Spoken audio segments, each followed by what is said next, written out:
মধ্যপ্রাচ্যে উত্তেজনার মধ্যে যুদ্ধ এড়ানোর শেষ চেষ্টা হিসেবে ফের আলোচনার টেবিলে বসছে যুক্তরাষ্ট্র ও ইরান। বৃহস্পতিবার সকালে জেনেভায় তৃতীয় দফায় পরমাণু অস্ত্র নিয়ে দুই দেশের প্রতিনিধিদের আলোচনায় বসার কথা রয়েছে। তবে পারমাণবিক চুক্তিতে পৌঁছাতে না পারলে আগেই হামলার হুমকি দিয়ে রেখেছিল যুক্তরাষ্ট্র।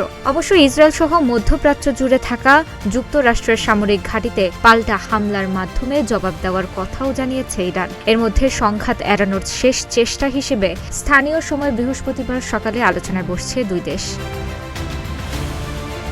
আন্তর্জাতিক গণমাধ্যমগুলো বলছে, ইরানের হয়ে আলোচনায় নেতৃত্ব দেবেন দেশটির পররাষ্ট্রমন্ত্রী আব্বাস আরাঘচি, আর যুক্তরাষ্ট্রের প্রতিনিধিত্ব করবেন ট্রাম্পের বন্ধু ও বিশেষ দূত স্টিভ উইটকফ এবং ট্রাম্পের জামাতা জ্যারেড কুশনার। ওমানের মধ্যস্থতায় হওয়া এর আগের দুই দফা আলোচনাও নিজ নিজ দেশের পক্ষে তারাই নেতৃত্ব দিয়েছিলেন। কূটনীতির মাধ্যমে তিনি সংকট সমাধানের কথা বললেও উপসাগরীয় অঞ্চলে নজিরবিহীন সামরিক শক্তি বৃদ্ধি করছেন ট্রাম্প।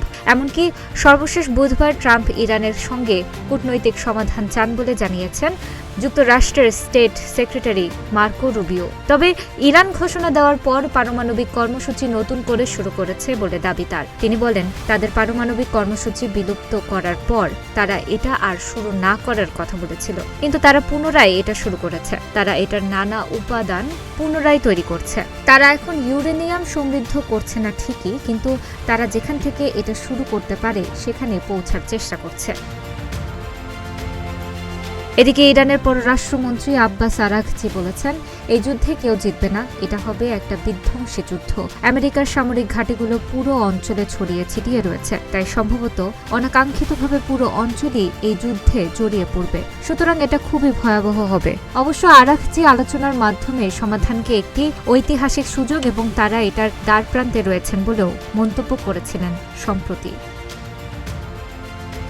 এদিকে বুধবার আল জাজিরায় প্রকাশিত এক প্রতিবেদনে ন্যাটো ডিফেন্স কলেজের রিচার্ড ওয়েটসের বরাত দিয়ে বলা হয়েছে, বৃহস্পতিবারের আলোচনায় তিনটি মূল বিষয়কে গুরুত্ব দেওয়া হবে। তিনটি বিষয় ইরানের পরমাণু কর্মসূচি সম্পর্কিত, আর এর মধ্যে রয়েছে ইরান কতটুকু ইউরেনিয়াম সমৃদ্ধ করতে পারবে, ইরানের কাছে বর্তমানে যে ইউরেনিয়াম রয়েছে তা নিয়ে কি হবে, এবং ইউরেনিয়াম সম্পর্কিত দেশটির স্পর্শকাতর পর্যবেক্ষণের স্বচ্ছ ব্যবস্থা।